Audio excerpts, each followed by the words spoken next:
Hello welcome friends, मेरा नाम है अभिषेक शर्मा। मैं हूं आपका ऑनलाइन ट्यूटर। एक्सेल में डाटा वैलिडेशन सीरीज के पार्ट नंबर 7 में आपका स्वागत है।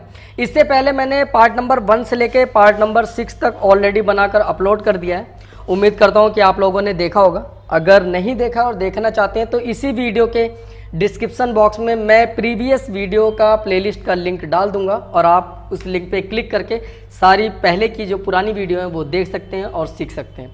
तो आज का जो पार्ट है 7 उसमें हम सीखेंगे, यहाँ पे मैंने हेडिंग डाल रखा है how to use upper lower proper with data validation. यानी कि हम डाटा वैलिडेशन जो ऑप्शन होता है, जो मेन्यू होता है, जो कमांड होता है, उसके साथ हम कस्टम में अपर लोअर प्रॉपर जो फॉर्मूला है उसका यूज कैसे करेंगे। मतलब डाटा वैलिडेशन के साथ अपर लोअर प्रॉपर वाले फॉर्मूले को जोड़ करके किस तरीके से हम उसका यूज कर सकते हैं। तो यहाँ पे आप देखेंगे तो सीरियल नंबर लिखा हुआ है, यहाँ पे नॉर्मल टेक्स्ट लिखा हुआ है, यहाँ पे valid only upper case, valid only lower case और वैलिड ओनली प्रॉपर केस लिखा हुआ है।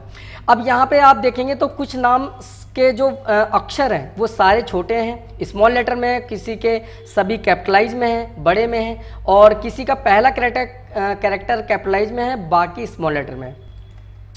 तो यहाँ पे अपर लोअर प्रॉपर का क्या यूज होता है, पहले मैं नॉर्मल आपको एक एग्जांपल के तौर पे समझाना चाहता हूँ। जैसे अपर का मतलब होता है सारी जितने भी शब्द हैं, जो वर्ड होते हैं, उनके सारे कैरेक्टर कैपिटलाइज में होते हैं। जैसे मैंने इक्वल UPPER अपर और उसके बाद ब्रैकेट लगाने दोबारा देखो, इक्वल UPPER अपर ब्रैकेट लगाने के बाद टेक्स्ट पे क्लिक, ब्रैकेट बंद और उसके बाद एंटर करते हो तो ऐसा सारे के सारे कैरेक्टर कैपिटलाइज में हो जाएंगे। और मैं इसे ड्रैग करके दिखाता हूँ, ये देखिए।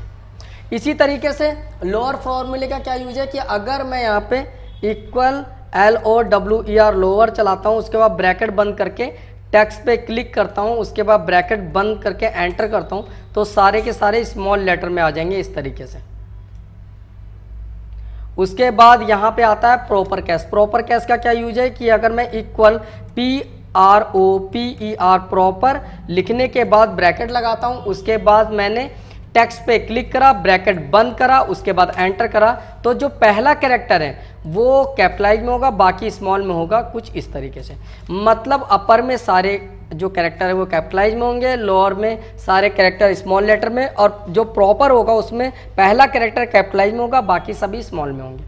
लेकिन हमने यहाँ पे लिख रखा है valid only upper case, valid only lower case और वैलिड ओनली प्रॉपर केस। मतलब इसमें अपर केस के अलावा कोई भी दूसरा छोटे या बड़े शब्द नहीं इसके अंदर इनपुट हो सके। मतलब जितने भी अपर केस वाली वैल्यू है वही हो। जैसे मान लीजिए मैं यहाँ पे अगर ऐसे लिखता राकेश तो वो नॉट एक्सेप्टेड होना चाहिए, समझ में आया। तो इस तरीके से तो अब हम यहाँ पे फॉर्मूला चला के देखते हैं। लेकिन उससे पहले एक चीज़ और मैं सिखाना चाहता हूँ कि अगर मान लो हमें ये अपर लोअर या प्रॉपर को कंडीशन के साथ अप्लाई करना है तो किस तरीके से अप्लाई करेंगे। तो जैसे मैंने यहाँ पे फॉर एग्जांपल यहाँ पे मैंने लिख दिया हेडिंग वैल्यू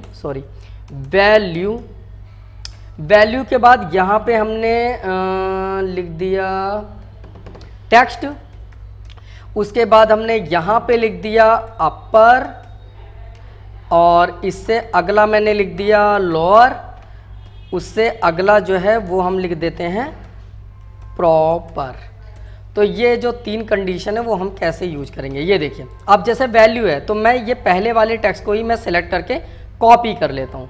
कॉपी करने के बाद यहाँ पे क्लिक करके पेस्ट करता हूँ और यहाँ पे मैंने लिख दिया 1 2 3 4 5, ये मैंने नंबर लिख दिया जानबूझकर, क्यों, मैं आपको दिखाना चाहता हूँ। कभी भी हम डाटा वैलिडेशन में कभी भी कोई भी अल्फ़ाबेट इनपुट करते हैं टेक्स्ट, तो उसके लिए हमें लगाना होता है इज टेक्स्ट। इज टेक्स्ट से हम सिर्फ टेक्स्ट मतलब अल्फ़ाबेटिकल वैल्यू इनपुट कर सकते हैं और इज नंबर से ओनली न्यूमेरिकल। अब मैं यहाँ पे अगर चलाता हूँ इक्वल इज टेक्स्ट, उसके बाद ब्रैकेट लगाता हूँ और वैल्यू पे क्लिक करके ब्रैकेट को बंद करके एंटर करता हूँ तो यहाँ पे देखिए आ रहा है ट्रू। मतलब क्योंकि ये अल्फ़ाबेट वाली वैल्यू को ट्रू दिखाएगा और न्यूमेरिकल वाली को फॉल्स। अब आप इसे डाउन करिए, देखिए यहाँ पे फॉल्स हो गया, ये सब ट्रू है।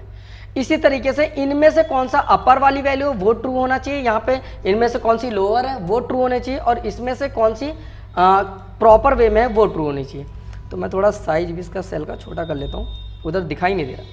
हाँ, अब देखिए, अब जैसे मान लीजिए मैं यहाँ पे इक्वल, अगर मैं UPPER चला के ब्रैकेट बंद करके और यहाँ पे क्लिक करके ब्रैकेट बंद करके एंटर करता हूँ, तो यहाँ पे देखिए राकेश लिखा हुआ कैपिटलाइज में आ गया, लेकिन वो अपर वे में नहीं है। तो मतलब क्या है कि वो ट्रू फॉल्स में नहीं आ रहा है, अब मुझे ट्रू फॉल्स में देखना है। सॉरी, थोड़ा सा मैं डिस्टर्ब हुई।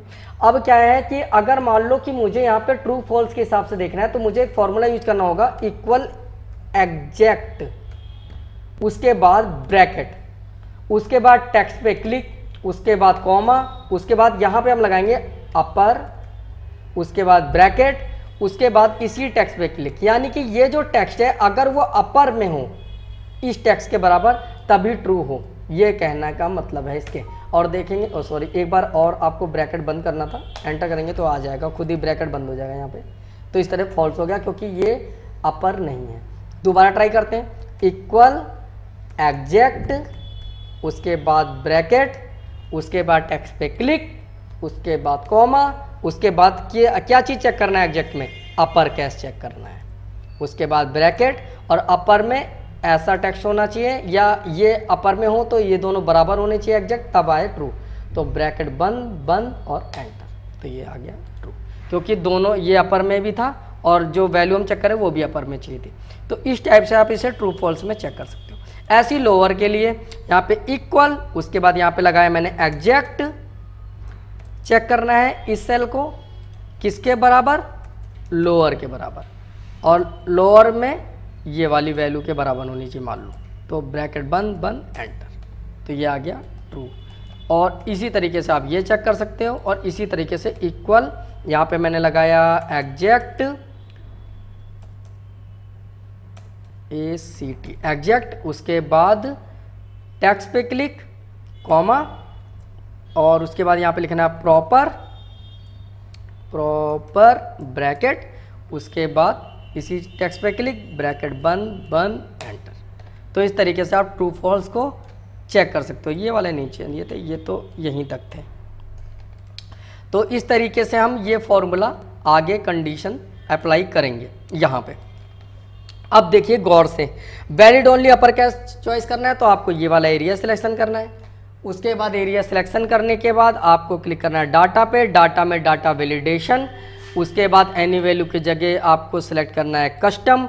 कस्टम में यहाँ पे अब एक कंडीशन और जुड़ेगी, जब आप इज टेक्स्ट के, जैसे आप अपर के साथ एग्जैक्ट जोड़ रहे हैं ना, तो इज टेक्स्ट के आगे एंड फॉर्मूले का यूज करना पड़ेगा, क्योंकि आपको मतलब 2 या 2 से अधिक फॉर्मूले का मतलब एक तरह से कंडीशन अप्लाई करना है, कंडीशन बनाना है। तो यहाँ पे मैंने सबसे पहले लिखा इक्वल एंड और ब्रैकेट, और उसके बाद यहाँ पे आपको लिखना है इज टेक्स्ट, उसके बाद दोबारा ब्रैकेट, उसके बाद इस सेल पे क्लिक, उसके बाद ब्रैकेट बंद कॉमा।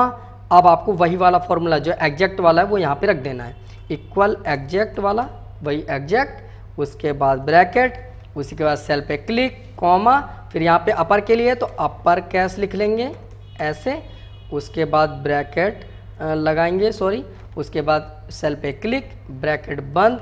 अब यहाँ पे देखें कितनी बार ब्रैकेट ओपन है, 1 ओपन है, 2 ओपन है, 3 ओपन है, 4 ओपन है, और बंद है 1 और 2 बंद हैं। तो आपको 2 और लगाने होंगे बंद करने के लिए, और उसके बाद एंटर।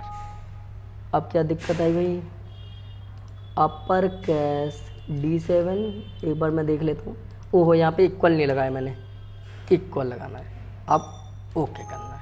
अब क्या रह गया भाई, इक्वल एंड इज टेक्स्ट, सही है, कॉमा D7 एग्जैक्ट,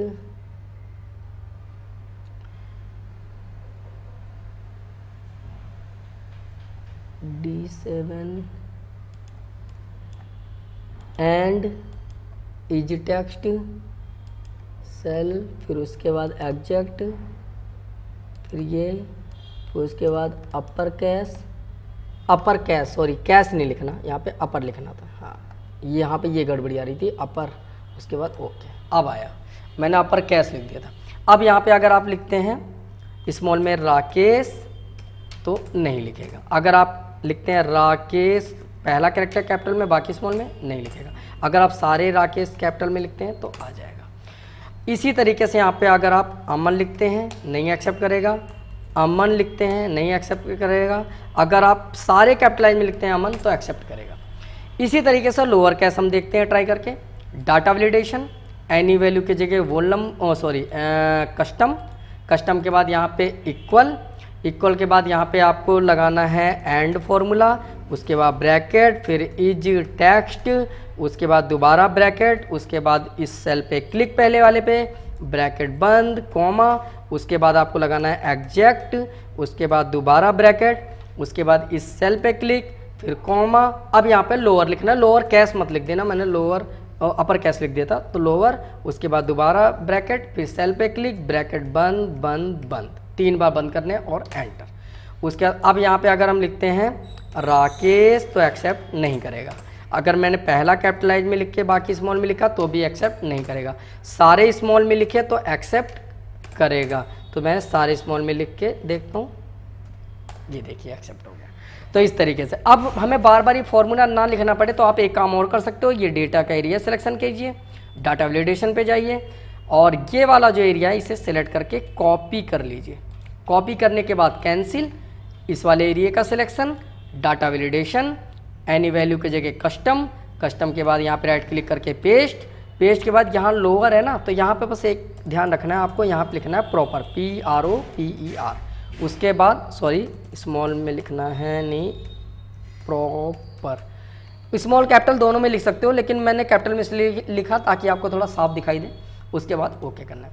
अब यहाँ पे अगर मैं लिखता हूँ RAKESH कैपिटलाइज में तो देखो एरर है। अगर मैं लिखता हूँ स्मॉल में सारे RAKESH तो भी एरर है। और मैं पहला कैरेक्टर कैपिटलाइज में बाकी सब स्मॉल में लिखता हूँ तो एक्सेप्ट, सॉरी एक्सेप्ट तो करना चाहिए। अब क्या दिक्कत आ गई भाई, दोबारा एक बार ट्राई कर लेते हैं। एरिया सिलेक्शन, डाटा वैलिडेशन, ओहो एक काम और है, ये F कॉलम है यहाँ पे, ये चीज़ और ध्यान रहेगा, आपको लिखना है F।